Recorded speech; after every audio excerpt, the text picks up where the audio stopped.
SFIക്ക് പുതിയ നേതൃനിര PS Sanjeev സെക്രട്ടറിയായും M Sivaprasad പ്രസിഡന്റായും തെരഞ്ഞെടുക്കപ്പെട്ടു.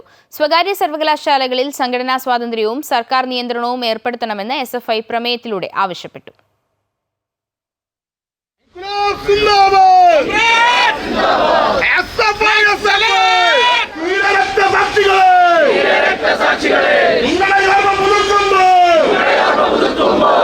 SFIക്കിനി പുതിയ അമരക്കാർ. PM ആർഷോയ്ക്കും K അനുശ്രീക്കും പകരമായി നിലവിലെ കണ്ണൂർ ജില്ലാ സെക്രട്ടറിയായ PS സഞ്ജീവിനെ പുതിയ സെക്രട്ടറിയായും നിലവിൽ ആലപ്പുഴ ജില്ലാ സെക്രട്ടറിയായ M ശിവപ്രസാദിനെ പ്രസിഡന്റായും തിരഞ്ഞെടുത്തു. ഈ സമ്മേളനം അതിൻ്റെ സെക്രട്ടറിയായി സഖാവ് സഞ്ജീവ് PS-നെയും സഞ്ജീവ് സഖാവ് കണ്ണൂരിൽ നിന്നുള്ള സഖാവാണ്.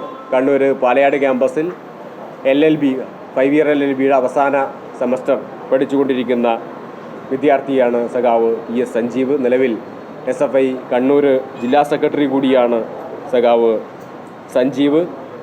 അതുപോലെ തന്നെ സംഘടനയുടെ പ്രസിഡൻ്റായി സഖാവ് ശിവപ്രസാദ് M ആണ്. ശിവപ്രസാദ് ആലപ്പുഴ ജില്ലാ സെക്രട്ടറിയാണ്. നിലവിൽ ട്രാവൽ ആൻഡ് ടൂറിസത്തിൽ MBA പൂർത്തീകരിച്ചിട്ടുള്ള സഖാവ് ശിവപ്രസാദാണ് SFIയുടെ സംസ്ഥാന പ്രസിഡന്റായിട്ട് തെരഞ്ഞെടുക്കപ്പെട്ടിട്ടുള്ളത്. സെക്രട്ടറി സ്ഥാനത്തേക്ക് K അനുശ്രീയും പരിഗണിക്കപ്പെട്ടിരുന്നു.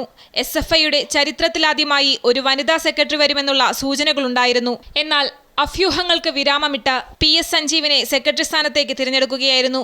പുതിയ സംസ്ഥാന കമ്മിറ്റിയെയും തിരഞ്ഞെടുത്തു. 83 പേരാണ് കമ്മിറ്റി അംഗങ്ങൾ. സ്വകാര്യ സർവകലാശാലകളിൽ സംഘടനാ സ്വാതന്ത്ര്യവും സർക്കാർ നിയന്ത്രണവും ഉറപ്പുവരുത്തണമെന്ന സംസ്ഥാന സമ്മേളനത്തിലെ പ്രമേയത്തിലൂടെ SFI സർക്കാരിനോട് ആവശ്യപ്പെട്ടു. ഇന്ത്യയിൽ സ്വകാര്യ സർവകലാശാലയില്ലാത്ത 2 സംസ്ഥാനങ്ങളിലൊന്നാണ് കേരളം. യാതൊരു തരത്തിലും സർക്കാർ നിയന്ത്രണമില്ലാതെ ഡീംഡ് യൂണിവേഴ്സിറ്റികൾ കേരളത്തിൽ കൂടുതലായി ആരംഭിക്കുന്നത് വിദ്യാഭ്യാസ മേഖലയെ കച്ചവടച്ചരക്കാക്കുന്നതിന് കാരണമാകുമെന്നും പ്രമേയത്തിൽ പറയുന്നു. അമൃത ന്യൂസ്, തിരുവനന്തപുരം.